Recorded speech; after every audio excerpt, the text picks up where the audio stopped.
जरूरी नहीं कि हर रेखा हमेशा धरती पर ही खींची जाए। कुछ रेखाएं आत्मा पर भी खींच दी जाती हैं। जरूरी तो नहीं कि हर रेखा आंखों से दिखे ही, लेकिन जब लांग दी जाती है तो जीवन बिखर जाता है। नमस्कार। जब प्रभु श्री राम जी स्वर्ण मृग का पीछा करने के लिए गए, तब स्वर्ण मृग बने हुए मारीच ने हा लक्ष्मण कहकर पुकारा, जिसे सुनने के बाद माता सीता जी ने अपने देवर लक्ष्मण को भैया राम का पता लगाने को कहा।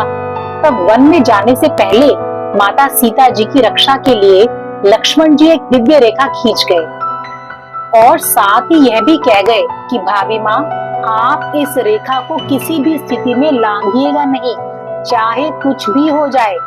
लेकिन छद्मवेशी रावण को भिक्षा देने के लिए भावुकतावश माता सीता जी लक्ष्मण रेखा को लांघ गई। यह प्रसंग तो बच्चा बच्चा जानता है, लेकिन इस प्रसंग के पीछे का ज्ञान दर्शन अर्थात फिलॉसफी क्या है और इसे कैसे हम अपने जीवन से जोड़कर देख सकते हैं, आज की वीडियो में हम यही सब जानेंगे। सबसे महत्वपूर्ण बात तो ये है कि हर संबंध, हर कर्तव्य, हर इच्छा की एक मर्यादा होती है और वो मर्यादा ही है जिसे हम लक्ष्मण रेखा कहते हैं। ध्यान रहे कि यह रेखा केवल माता सीता जी के लिए ही नहीं खींची गई थी, यह तो हर युग, हर अवस्था, हर व्यक्ति के जीवन में खींची जाती है। अगर हम इन रेखाओं को पहचाने तो जीवन में ना संतुलन बिगड़ेगा, ना आत्मा डगमगाएगी। अब मैं 3 श्रेणियों की बात करूंगी। श्रेणी नंबर 1, विद्यार्थी के लिए लक्ष्मण रेखा के क्या मायने हैं। विद्यार्थी जीवन की सबसे पहली लक्ष्मण रेखा होती है विवेक और व्यसन के बीच की रेखा। क्या थाम कर रखना है और क्या छोड़ना है, यही पहली परीक्षा है। यानी डिस्ट्रैक्शंस, ध्यान भटकाने वाली चीजें जैसे मोबाइल फोन, रील्स, गेमिंग या फिर नींद, आलस्य, ये सब रावण के रूप है जो तुम्हारे समय का हरण करने आते हैं। और स्वर्ण मृग की तरह आकर्षण होते हैं शॉर्टकट्स, कि बस रट्टा लगा लिया, ठीक से पूरे लेसन या कॉन्सेप्ट को समझा नहीं, या फिर कॉपीड असाइनमेंट्स, या फिर कुछ ऐसे मित्र जो तुम्हारा समय चुराकर तुम्हें अपने साथ घुमाने ले जाना चाहते हैं। अब जैसे स्वर्ण मृग आकर्षक तो था लेकिन असली नहीं था, ठीक उसी प्रकार इन सब में भी केवल बाहरी आकर्षण होता है। तो एक विद्यार्थी के लिए लक्ष्मण रेखा है ईमानदारी से पढ़ाई करना, आलस्य का त्याग करना और इधर उधर की भटकाऊ बातों से प्रभावित ना होना। जो मर्यादा की रेखा को पहचान ले वही जीवन का युद्ध जीतता है। तो हर विद्यार्थी को इन सब स्वर्ण मृगों और रावणों से स्वयं को बचाना होगा, तभी उसे सफलता हासिल होगी। अब दूसरी श्रेणी की बात करते हैं। गृहस्थों के लिए लक्ष्मण रेखा के क्या मायने हैं। गृहस्थ जीवन में पहली लक्ष्मण रेखा है वाणी की मर्यादा। जो शब्द हम नहीं बोलते वही रिश्तों को बचा लेते हैं। घर परिवार में कभी कभी हम क्रोध, ईर्ष्या या मोहवश वो रेखा लांघ जाते हैं जिससे रिश्तों में विष फैल जाता है। तो अपनी वाणी पर नियंत्रण रखें, सोच समझकर बोलें। गृहस्थों के लिए दूसरी लक्ष्मण रेखा है संबंधों की सीमा, जिसे चारित्रिक लक्ष्मण रेखा भी कहा जा सकता है। कोई सहकर्मी, कोई पुराना मित्र या सोशल मीडिया से जुड़ी कोई आत्मीयता, इनमें से किसी की तरफ आकर्षण होना मतलब लक्ष्मण रेखा को लांघ जाना। पहले मन की रेखा टूटती है, फिर शरीर की। माफ कीजिए, पर इस ओर जागरूकता फैलाना मैं अपना सामाजिक दायित्व समझती हूँ। जो व्यक्ति कुछ देर की खुशी में मर्यादा को त्यागता है, उसे उम्र भर का पछतावा मिल सकता है। यह केवल एक अफेयर नहीं होता, यह दूसरे की आत्मा पर चोट है, परिवार की नींव पर हमला है और बच्चों के भविष्य से खिलवाड़ है।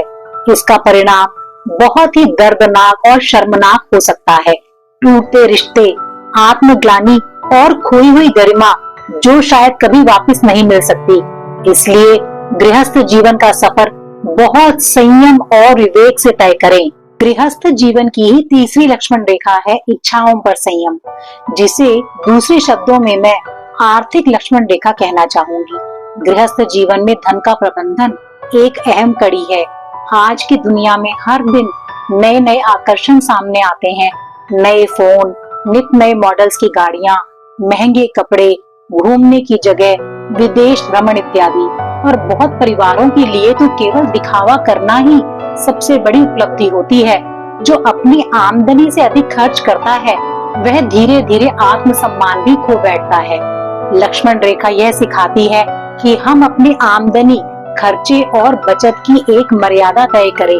यदि आप महीने में 30,000 कमाते हैं तो कोशिश करें कि 25,000 में सभी आवश्यक खर्चे पूरे हो जाए और कम से कम 5,000 सेविंग या निवेश के रूप में सुरक्षित रखें।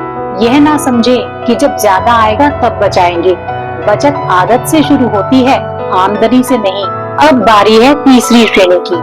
एक नौकरी पेशा व्यक्ति के लिए लक्ष्मण रेखा के क्या मायने हैं? कामयाबी के रास्ते में हुनर और अनुभव से भी जरूरी है अपनी लक्ष्मण रेखा को समझना और उसे पार ना करना। इसमें भी 3 पॉइंट्स आते हैं। सबसे पहला पॉइंट, समय की पाबंदी। यानी ऑफिस का समय सिर्फ बॉस को दिखाने के लिए नहीं होता, यह आपकी व्यक्तिगत जिम्मेदारी की पहचान है। दूसरी बात, ईमानदारी। किसी भी गलत रास्ते से दूरी बनाकर रखना, चाहे वह रास्ता कितना भी लुभावना हो या बॉस कितना भी दबाव डाले, पर हमेशा शॉर्टकट, भ्रष्टाचार या चोरी से दूर रहें। तीसरा, दूसरों की मेहनत को नीचा दिखाना, पॉलिटिकल गेम्स खेलना। ये सभी उस रेखा को पार करना है जो आत्मसम्मान और सच्ची तरक्की के रास्ते में आती है। कई बार हम सोचते हैं ना कि थोड़ा झूठ बोल दें, थोड़ा काम को टाल दें, किसी और का क्रेडिट ले लें, लेकिन यही छोटी छोटी बातें उस लक्ष्मण रेखा को पार कर देती हैं, जो हमारे करियर को धीरे धीरे खोखला कर देती है। अगर हमने अपनी एथिक्स यानी अपने नैतिक मूल्यों की लक्ष्मण रेखा पार की तो जीवन में चाहे कितनी भी ऊंचाई हासिल की हो, वो टिक नहीं पाएगी। तो विद्यार्थियों, गृहस्थों और नौकरी पेशा व्यक्तियों के लिए लक्ष्मण रेखा के क्या मायने हैं, यह आज हमने जाना। लक्ष्मण रेखा मात्र धरती पर खींची गई एक सीमा रेखा ही नहीं थी, यह चिरकाल से चली आ रही जीवन दर्शन और ज्ञान दर्शन का स्रोत है, एक फिलॉसफी है। वीडियो अच्छी लगी हो तो लाइक और शेयर अवश्य कीजिए। यदि चैनल को अब तक सब्सक्राइब नहीं किया है तो सब्सक्राइब भी कीजिए। आपका बहुत बहुत धन्यवाद।